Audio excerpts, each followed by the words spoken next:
بیوتکن، اپنے گھروں میں رہو. ان میں سرگنش ہے، توبیخ ہے، تعلیم ہے.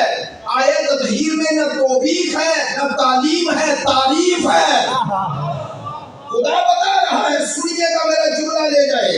قرآن کتاب ہدایت ہے.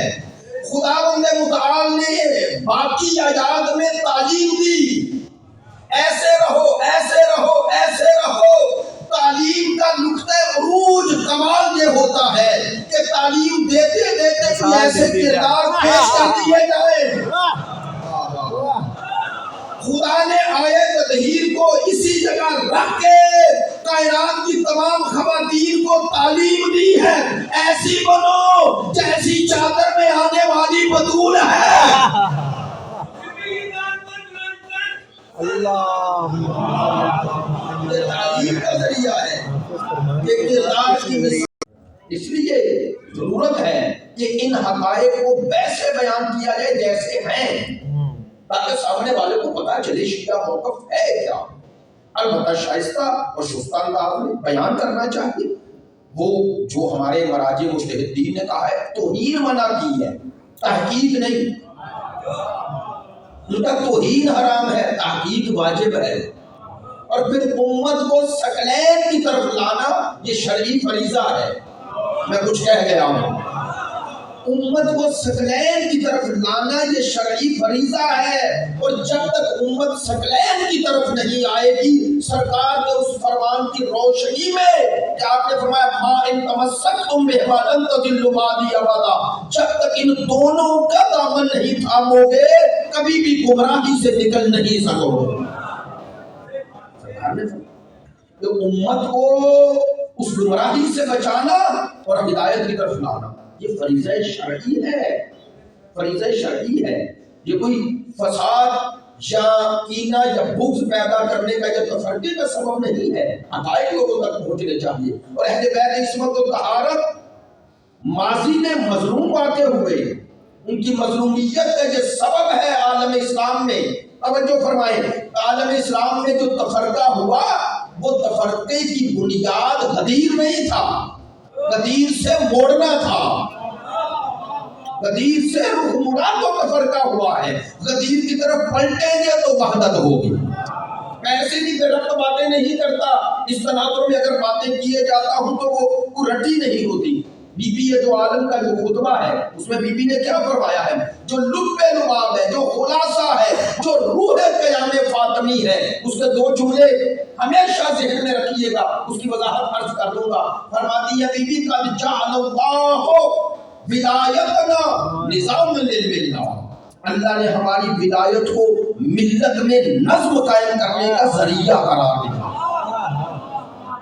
وَإِمَامَتَنَا، توجہ ان جملوں پہ، وَإِمَامَتَنَا أَمَانًا مِنَ الْفُرْقَةِ. بی بی فرماتی ہے اللہ نے ہماری امامت سرپرستی اس لیے تم پہ واجب کی ہے کہ تم تفرقے سے نکل کر وحدت کی لڑی میں آ جاؤ. اس کا معنی اختلاف و اختلاف کا سبب امامت سے دوری ہے، ولایت سے دوری ہے. اسی ولایت کی رسی کی طرف، رسمان ولایت کی طرف کھڑے مریم کے لیے اگر قبول کریں تو پھر یہ وحی کا انکار کیسے ہو گیا؟ اور اس پر سوال کیوں ہے؟ یہ کیوں ہمارے لیے جواب طلب ہے؟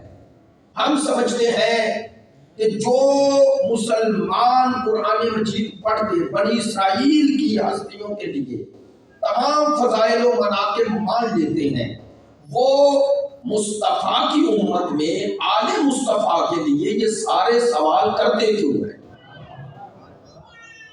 ان کے یہ سوال یہاں کیوں ہیں؟ ان کی سارا شک و تردید آل مصطفیٰ کے لیے کیوں ہے؟ بتائیں، آل سے دشمنی ہے یا مصطفیٰ سے؟ ہمارا مؤدبانہ سوال ہے، کیا وجہ ہے؟ میں معذرت کے ساتھ آپ اپنے اولیاء کے لیے، جو اولیاء خود کہتے ہیں کہ ہمیں جس کے صدقے میں یہ ولایت ملی، ان کا نام مرتضیٰ ہے، وہ در آل محمد ہے، ہمیں کوئی اعتراض نہیں. آپ اپنے اولیاء کے لیے جب کرامات ذکر کرتے ہیں تو آپ کو کبھی خیال نہیں آیا کہ جن کے صدقے میں انہیں ولایت ملی ہے یہ تو صاحب کرامت ہو سکتے ہیں، وہ کیوں نہیں ہو سکتے؟ ان کی کرامات پر اعتراض کیوں ہے؟ یہ کیوں کا جواب میں امت سے نہیں مانگ رہا، عام برادران سے نہیں مانگ رہا، ان سے جو جانتے ہیں ان سے مانگ رہا۔ وہ بتائیں کیوں حضرت مریم کے لیے یہ مقامات قرآن مجید فرقان حمید میں ذکر ہو گئے، ملائکہ کا کلام کرنا۔ اور میں آج ہی اس حوالے سے یہ آیا پڑھ رہا تھا تو اس آیہ مجیدہ پر نظر پڑی، اور یقیناً آپ نے سن رکھا ہے اس حوالے سے، لیکن حضرت مریم کی عظمت کے تناظر میں ہمارے ذاکرین، خطباء، علماء ذکر کرتے ہیں تو بعض لوگ سوال بھی کر دیتے ہیں اور بعض لوگوں کو اعتراض ہو جاتا ہے۔ قرآن مجید میں یہ آیت صرف پڑھوں گا، ترجمہ کر دوں گا، آپ انشاءاللہ متوجہ ہو جائیں گے۔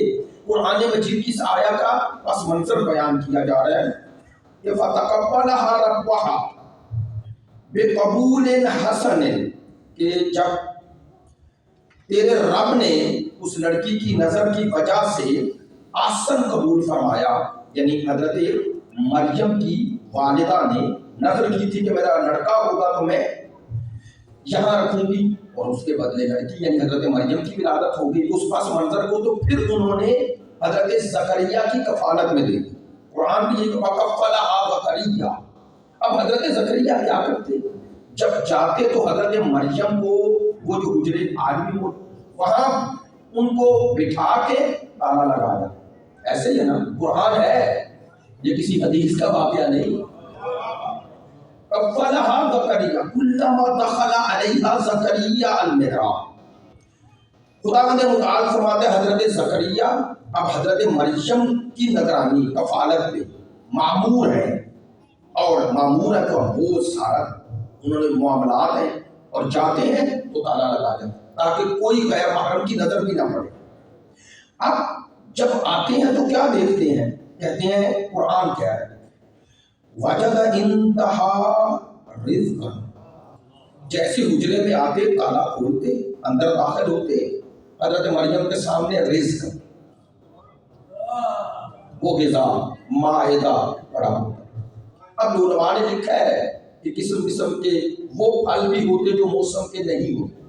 ایسا ہی ہے نا، یہ قرآن ہے، بار بار کہہ رہا ہوں، اس لیے کہہ رہا ہوں کہ مسلمانوں میں اتنے روشن فکر پیدا ہو گئے ہیں کہ وہ ہر شے کا انکار کیے جا رہے ہیں۔ ایسا ہی ہے نا، مادی سوچ ہمیشہ قرآن مجید کی کبھی مادی سوچ کو ساتھ نہ پڑھنا۔ قرآن مجید کوئی سائنس کی کتاب نہیں، ہدایت کی کتاب ہے، اور ماورائے مادہ اس کائنات سے ربط ہے۔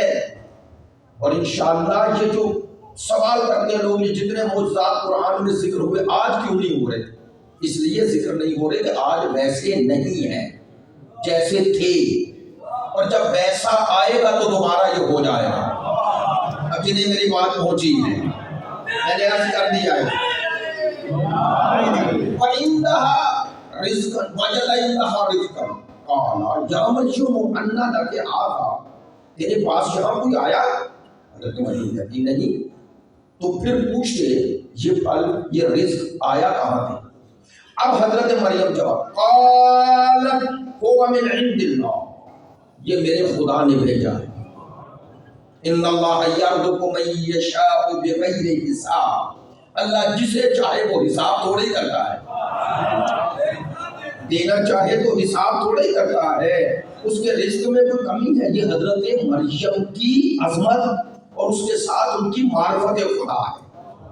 اب قرآن سے ثابت ہو گیا نا کہ حضرت مریم کے ساتھ صرف فرشتے کلام نہیں کرتے، اللہ اسباب کے بغیر یعنی ظاہری اسباب کے بغیر تالا لگا ہوا ہے اور رزق بھیج دیتا ہے، اور ہر مسلمان چاہے سمجھ میں آئے نہ آئے ماننے پہ مجبور ہے کہ خدا یہ قدرت رکھتا ہے۔ تو ہم یہی کہتے ہیں مریم کے لیے وہاں سے رزق آئے تو اعتراض نہیں ہے، اور اگر خانوادہ مصطفیٰ کے لیے کوئی کہہ دے یہ اعجاز ہو سکتا ہے تو اعتراض کیسا؟